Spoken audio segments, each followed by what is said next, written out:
Target classes में आपका स्वागत है। टारगेट क्लासेस मैथ्स और फिजिक्स की ऑनलाइन एवं ऑफलाइन क्लासेस कराती है। यूट्यूब में मेरे जो वीडियोस अब मैं डाल रहा हूं, उम्मीद करता हूं कि आपको वो वीडियोस अच्छे लगेंगे। अगर आपको कोई भी सजेशंस देना है तो जरूर अपने सजेशंस, अपने राय मुझे दें, मुझे अवगत कराएं। मैं इन वीडियोस को और रोचक और ज्यादा से ज्यादा इंटरेस्टिंग बनाने की कोशिश करूंगा। मेरे YouTube चैनल को लाइक करें, सब्सक्राइब करें, शेयर करें और अपने दोस्तों को भी प्रेरित करें, उनको भी मेरे इस चैनल के बारे में बताएं। धन्यवाद।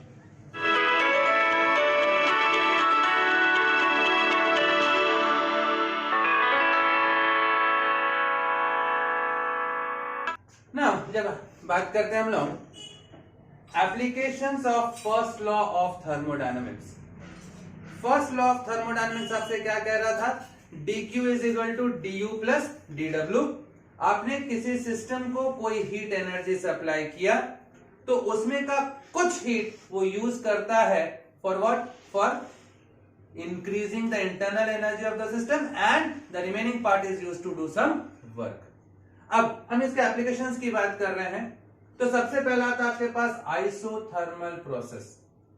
तो आइसोथर्मल प्रोसेस को हम लोग अब डिफाइन कर रहे हैं। मान लीजिए बाय फर्स्ट लॉ आपको मालूम है, फर्स्ट लॉ से dq is equal to du plus dw। dq is equal to du plus dw, this is your first law of thermodynamics. अब जैसे हम लोग बात कर रहे हैं आइसोथर्मल प्रोसेस, हमने आइसोथर्मल प्रोसेस में क्या कहा था? आइसोथर्मल प्रोसेस में temperature is kept constant. Temperature आपका कांस्टेंट है और अगर टेम्परेचर कांस्टेंट है there is no change in the internal energy. क्योंकि हम बात करते हैं कि इंटरनल एनर्जी किस पे डिपेंड करता है? Internal energy totally depends on temperature, और अगर टेम्परेचर कांस्टेंट हुआ तो there is no change in internal energy. तो जब आइसोथर्मल प्रोसेस की बात कर रहे हैं तो the temperature is kept constant, और अगर टेम्परेचर कांस्टेंट है तो there is no change in internal energy. तो हम कहते हैं एट कांस्टेंट टेम्परेचर du का वैल्यू 0। देयरफॉर आपके पास क्या आ रहा है? du का वैल्यू अगर 0 हो गया तो आपके पास आ रहा है dq is equal to dw, या फिर हम कह सकते हैं minus dq is equal to minus dw। यही हो रहा है। तो सबसे पहला चीज आ रहा है आपके पास isothermal process. First law of thermodynamics कह रहा है dq is equal to du plus dw। अगर टेम्परेचर कांस्टेंट हुआ तो at constant temperature there is no change in the internal energy of the system. Internal energy में कोई change नहीं। क्यों चेंज नहीं होगा? क्योंकि internal energy depends totally on temperature, और अगर टेम्परेचर में कोई चेंज नहीं है तो उसके इंटरनल एनर्जी में भी कोई चेंज नहीं होगा। तो there is no change in internal energy. तो एट कांस्टेंट टेम्परेचर du का वैल्यू 0 पुट कर दे रहा हूं तो आपके पास आ रहा है dq is equal to dw। अब ये जो स्टेटमेंट है dq is equal to dw, इसका मतलब dq पॉजिटिव है। dq पॉजिटिव है मतलब साइन कन्वेंशन के हिसाब से heat is given to the system. dw positive है मतलब work is done by the system. तो इसका मतलब ये हो रहा है कि आइसोथर्मल प्रोसेस जब है, आइसोथर्मल प्रोसेस में when heat is given to the system then the system does some work। Isothermal process में when heat is given to the system then that system does some work। और यहां पर दोनों side हमने minus से multiply कर दिया। Minus dw मतलब work is done on the system, और माइनस dq मतलब heat is extracted from the system. तो इसका इस स्टेटमेंट का मतलब क्या हो गया? When work is done on the system then heat energy is released, the heat energy is extracted from the system. Sign convention में यही देखा था ना, when heat is given to the system dq positive, when heat is extracted from the system dq negative, when work is done by the system dw positive, when work is done on the system dw is negative। so isothermal process में when heat is given to the system then the system does some work, and when heat is extracted from the system then work is done on the system। ये कब आ रहा है? Isothermal process में। ठीक है, तो पहला चीज आपके पास आ गया आइसोथर्मल प्रोसेस। दूसरा आपके पास आता है एडियाबेटिक प्रोसेस। एडियाबेटिक प्रोसेस, तो एडियाबेटिक प्रोसेस हमने जैसे बात की थी, एडियाबेटिक मीन्स व्हाट? एडियाबेटिक मतलब there is no exchange of heat between the system and the surrounding. तो फर्स्ट लॉ कहता है आपके पास वी हैव क्या, वी हैव फर्स्ट लॉ से dq is equal to du plus dw, ये होता है। और एडियाबेटिक कंडीशन में जब हीट एक्सचेंज नहीं हो रहा है, if dq is equal to 0, there is no exchange of heat between the system and the surrounding, system और सराउंडिंग के बीच में हीट एक्सचेंज नहीं हो रहा है, देखो आपके पास क्या है, 0 is equal to du plus dw। और हम कह सकते हैं आपके पास इसको इधर लेके आओ, dw is equal to minus du या फिर minus dw is equal to du। तो ये दो स्टेटमेंट्स आ जा रहे हैं आपके पास कहां के लिए, एडियाबेटिक प्रोसेस के लिए। तो एडियाबेटिक प्रोसेस में क्या हो रहा है, फर्स्ट लॉ ऑफ थर्मोडायनेमिक्स आपसे कहता है dq is equal to du plus dw। Adiabatic process अगर है तो एडियाबेटिक प्रोसेस में there is no exchange of heat between the system and the surrounding, dq का वैल्यू 0 हो गया। और अगर dq का वैल्यू 0 हो गया, आपने 0 पुट किया, that is du plus dw, तो आपके पास दो स्टेटमेंट्स आ जा रहे हैं। dw is equal to minus du, इसका मतलब when work is done by the system then there is a decrease in internal energy of the system। कब? adiabatic process में।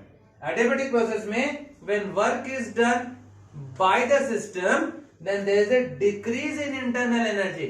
decrease in internal energy मतलब उसका temperature कम हो जाएगा। and when work is done on the system, system पे work हो रहा है, there is an increase in internal energy of the system, उसका इंटरनल एनर्जी बढ़ रहा है मतलब उसका टेम्परेचर बढ़ रहा है। तो एडियाबेटिक प्रोसेस में when there is no exchange of heat between system and surrounding, dq का वैल्यू आपने पुट किया 0, तो आपके पास आ गया work, when work is done by the system then its internal energy decreases, and when work is done on the system the internal energy increases। ठीक है, applications of thermodynamics में आपका जो तीसरा जो है that is your isovolumic process. Isovolumic process, जैसे हमारे पास क्या है, हमारे पास है dq is equal to du plus dw, but हम जानते हैं but dw is equal to pdv होता है। dq is equal to du plus dw, this is our first law of thermodynamics. लेकिन dw क्या, pdv, therefore dq क्या जा रहा है, dq is equal to du plus pdv हो जा रहा है। मैं dw की जगह पे pdv पुट कर दे रहा हूं। p is pressure and dv is change in volume. So dw is equal to p into dv, p is your pressure and dv is your change in volume, आपने इसमें यहां पर पुट कर दिया। अब तो फर्स्ट लॉ ऑफ थर्मोडायनेमिक्स को अब हम इस ढंग से लिख रहे हैं, dw की जगह pdv आ गया। अब अपन देखते हैं कि हमारे पास क्या, आइसोवॉल्यूमिक प्रोसेस। आइसोवॉल्यूमिक मतलब उसका वॉल्यूम कांस्टेंट रहेगा, उसका वॉल्यूम कांस्टेंट रहेगा। तो वॉल्यूम कांस्टेंट रहेगा, इफ वॉल्यूम इज कांस्टेंट, अगर वॉल्यूम कांस्टेंट हुआ तो dv क्या आ जाएगा, dv का वैल्यू 0 होगा। हमने कहा कि वॉल्यूम कांस्टेंट है, आइसोवॉल्यूमिक प्रोसेस है, तो आइसोवॉल्यूमिक प्रोसेस में ना वॉल्यूम इज कांस्टेंट, और अगर वॉल्यूम कांस्टेंट है मतलब dv means what, change in volume. Change in volume 0 होगा क्योंकि वॉल्यूम तो कांस्टेंट है, उसमें तो कोई चेंज ही नहीं हो रहा है। तो dv is equal to 0, there is no change in volume. तो no change in volume, therefore आपके पास क्या आ रहा है, therefore dq is equal to du plus, ये dv की जगह पे आपने 0 पुट किया तो dq is equal to du हो जा रहा है, dq is equal to du हो जा रहा है। तो this is isovolumic process, the volume is kept constant, और जब वॉल्यूम कांस्टेंट है तो आपके पास when heat is given to a system then that entire amount of heat is utilized in increasing the internal energy of the system। dq is equal to du क्या हो रहा है, that entire heat is used to increase the internal energy of the system। और यहां पर आपने देखा dw is equal to pdv, आपने dw की जगह पे pdv पुट किया, वॉल्यूम कांस्टेंट है, वॉल्यूम कांस्टेंट है मतलब there is no change in volume, dv का वैल्यू 0। तो आइसोवॉल्यूमिक प्रोसेस में when heat is given to the system, that entire amount of heat is utilised in increasing the internal energy of the system. ठीक है, इसी में applications of first law में चौथा जो है that is your cyclic process. What is cyclic process? Cyclic, after passing through several stages, the system returns back to its initial stage. That is called your cyclic process. Cyclic means what?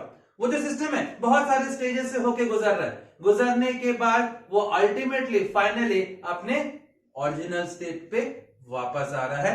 Such a process is called your cyclic process. और अगर cyclic process अगर है तो cyclic process होने से क्या होगा? The system returns to its initial state, मतलब there is no change in the internal energy।